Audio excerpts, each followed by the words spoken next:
you know, this is another video I'm doing in the dark.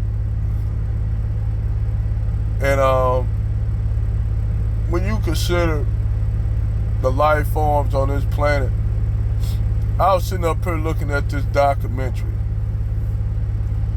And over in Africa, in East Africa, in the Serengeti, you got these rivers that have big crocs in, like these fucking crocodiles are damn near like almost 20 feet long. So what the crocodiles would do, a lot of them, they find it easier to catch humans because humans are easy to catch, and you don't have a struggle like if they try to take a wildebeest or fucking a zebra or something. They got to deal with the hoof kicking them and shit like that. Whereas taking a human is easier. So you'll have crocodiles that will go travel up the river and see a whole bunch of women going to the river to collect water. So what that crocodile does, that crocodile will sit there and study what time the women come to that river, when they leave, how long they be at that river, how many come to that river. That crocodile observe all that. That crocodile might sit there for 3 or 4 days before it decides to strike, because he really wants to study his prey. The crocodile take time to study his prey. And once he see where he got it down packed, where he could take one of these women, he gonna make his move to strike. Now, normally, when these women, they learn a trick how to trick the crocodiles when they know it's a river infested with crocodiles, because you got to think about it. All the rivers and lakes are fed by, in that area near Kenya, Nairobi, Tanzania, Uganda, Southern Sudan, Ethiopia. All those river systems are fed from the Nile, the Blue Nile, and the Black Nile is fed by Kilimanjaro and Lake Victoria. Lake Victoria is fed by Kilimanjaro. Now, the funny thing is about that, the ice glacier on that mountain is melting away. So when that mountain melts away, they no longer gonna have a water source for the Blue Nile or Black Nile.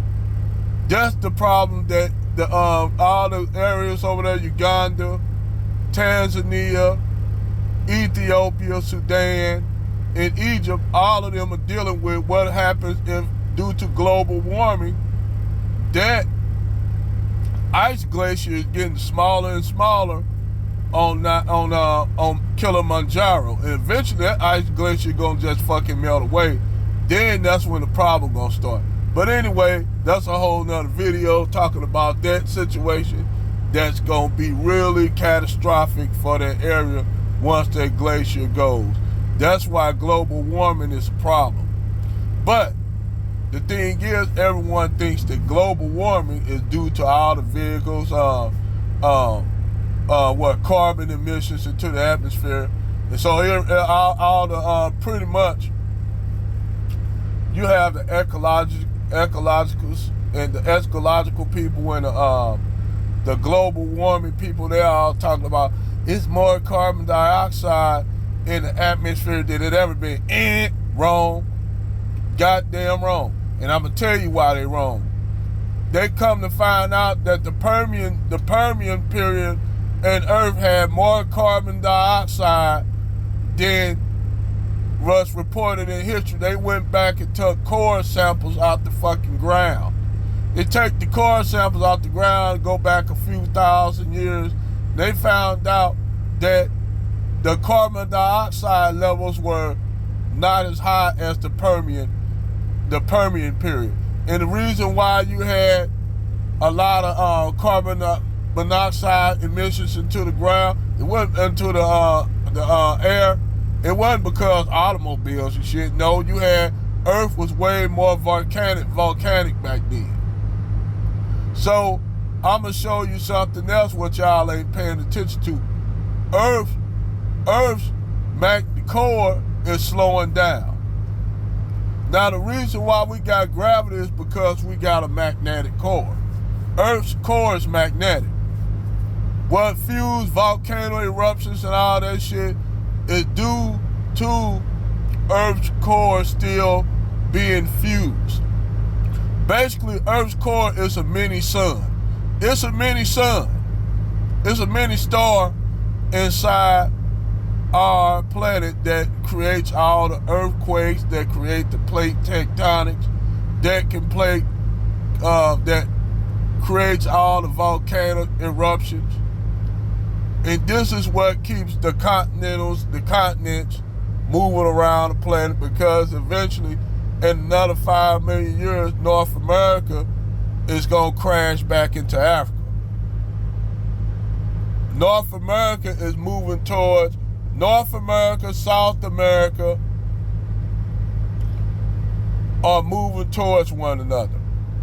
In about 5 million years, the distance is going to be it's going to be closer and closer. Africa is going, United States, Canada, South America, Central America is no longer going to exist. That's going to go back under the sea, because the only reason why you got that small slither of Central America is due to the plate tectonics of the African plate and the Pacific plate going up under the African plate. So the African plate, that created those eruptions that created Panama, Honduras, El Salvador, Ecuador. That created all that Central American, that slither of land that stretches from North America on down to South America. That's the only reason why you had it due to volcanic eruptions. So, like back then, you had way more carbon dioxide emissions in the atmosphere. Back then, during the Permian. And people ask, well, when was the Permian? The Permian is damn near way before the dinosaurs. It's actually that's where the first dinosaurs developed. Actually, it's where even mammals developed. Mammals came about during the Permian extinction. You had what you call proto-mammals. You know, the echidna, the two animals that live down in Australia, the echidna and the duck-billed platypus, those are actually our ancestors. So, when you look at that dynamic and the dynamic of shit going on this planet, that either it can affect humanity in a few million years if we even be around. I doubt we'll be around that long. I'm just being honest. I don't think humanity gonna make it past another 300, 400,000 years, because we gonna do something that's fucked up and it's gonna fuck everything up. Humans are actually, and you really want to I hate to be honest, I'm gonna be brutally honest, white men are the most dangerous thing to this planet. I'm just be real, because white men doing all the fucked up shit to this planet. They going drilling and shit, drilling, taking elements out of Earth, don't know the repercussions of what those elements gonna cause this planet and why those elements are in the ground for. Because everything is here for a reason. Like we going digging for cobalt. We dig for cobalt for our cell phones. We don't know the repercussions of that shit by digging for that. We just doing shit just to be doing shit. And don't know the repercussions, especially this white man. This white man are going to dump thousands of gallons of toxic waste in the fucking ocean. In drums. They used to put steel drums, but then they found out that the salt water will corrode the metal drums. Eventually all that toxic waste go get loose. So now you got the earth being the toxic waste dump. So now they decided to be more feasible, more environmentally safe, and put toxic waste into plastic drums and dump them, where salt water is highly corrosive. Salt water is corrosive as fuck. So eventually, over time, salt water will eventually penetrate plastic drums. Instead of them finding ways to get rid of the toxic waste, they just dump white folk, these rich billion, big multi-corporations that dump shit in the ocean. So when Margaret Sanger was talking about black people are a virus, really she was projecting themselves on us, because they the ones really, I'm just gonna be honest, white people are the most deadliest thing to this planet. Hands down. White people created weapons that knock out mass, destroy massive numbers of people, and they the only ones actually used an atomic bomb on someone. So when I say this, I'm just saying white people are the most dangerous motherfuckers on the planet. They're more dangerous than the Islamic extremists, which they try to say, these Muslim extremists are dangerous. We gotta watch them like y'all white motherfuckers ain't. Like y'all ain't. Motherfucker, y'all already threatened by black white replacement, and y'all go off and shoot up a whole grocery store full of women. Or go and shoot up a whole church full of women and men after they let you in to worship with them. But Keisha in the divestment community, they gonna talk about that. How a lot of these sisters could be they are soft targets to white supremacists. But that's a whole other video. But yeah, it's more. They talk about emissions, carbon emissions.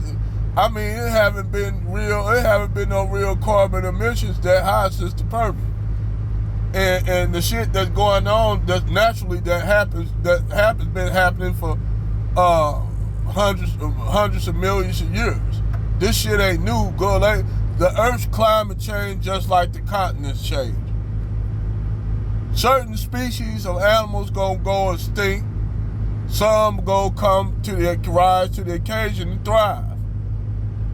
It's like, I told people, you ever wonder why the United States used to have mastodons, lions, cheetahs, hyenas, and people contribute that, well, the Native Americans killed them off. No, those animals died before the Native Americans came. Something happened where the environment changed, where those animals weren't able to adapt. They weren't able to adapt, and you have an elephant, like take the mastodon, like the American Columbian mammoth. The Columbian mammoth didn't have woolly coat like this northern cousin, the woolly mammoth. It lost it because back then the temperature in the United States was more like Africa. It was more like Africa back during that time, during Earth's period. One time you had a savanna just like Africa. What happened is the climate changed, a few degrees off the Earth tilts its axis, shit changes. So those animals died because they weren't able to adapt to the climate. It's just like if you let African elephants and Indian elephants roam North America, they wouldn't live because they wouldn't be able to survive. They would die because the climate don't work for them. Certain animals that you can take, African animals like lions to thrive. Lions, tigers and shit, they'll thrive over here because they can adapt. And then a lot of the prey, they got a lot of prey they can play. They can prey on bison, a lot of deer, a lot of shit they can eat. But megafauna like that lived before couldn't survive due to the climate change, due to the Earth's tilt. But eventually everything changes around and nothing remains the same. Like I even tell people, everybody want to get into this analytical of that, God came down, blah, blah, blah, created man. I think different. I actually don't believe in that bullshit. I think that we evolved, humanity evolved on the fucking Serengeti plain. We became meat eaters. We became meat eaters during the environmental change when the savanna and the bush started. You started getting shrub and bush in Ethiopia and all that part of northern Africa. It turned into a savanna. Humans had to adapt. So what humans did, our ancestors did, they started feeding more on carrion. They started becoming meat eaters. That increased meat by the protein, increased bigger brain sizes, which a lot of these vegetarians like to run around. Meat is bad for us. We was meant to eat vegetarian. No, we was not. Humanity was meant to be predators. We have small intestines like a predatory animals, like most carnivorous animals. We have one chamber stomachs. Now, if you want to say we omnivorous, fine. Yes, we're omnivorous.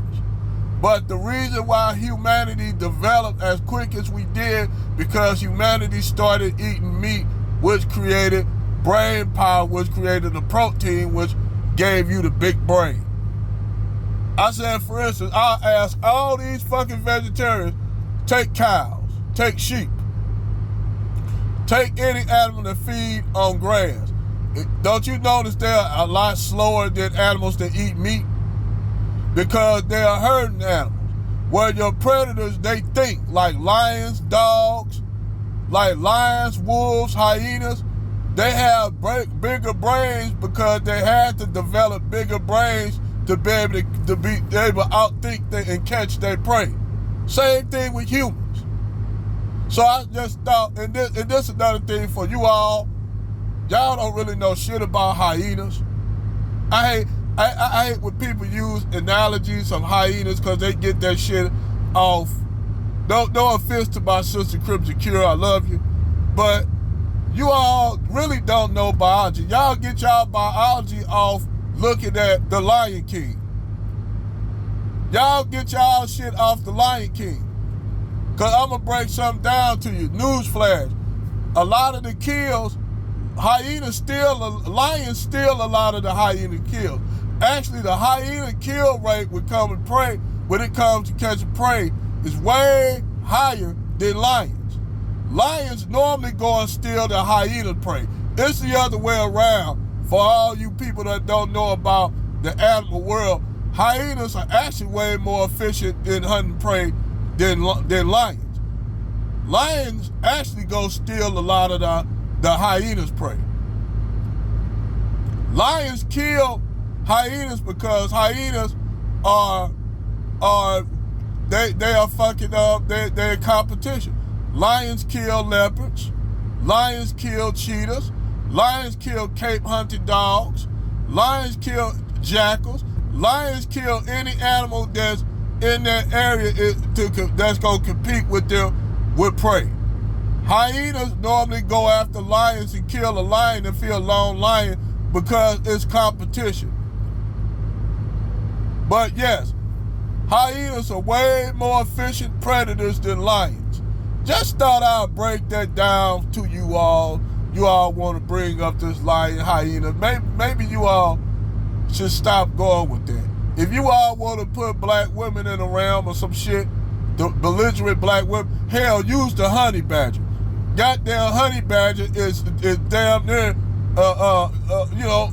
technically a black woman. A black woman is a fucking honey badger. There you go, new analogy. Over and out.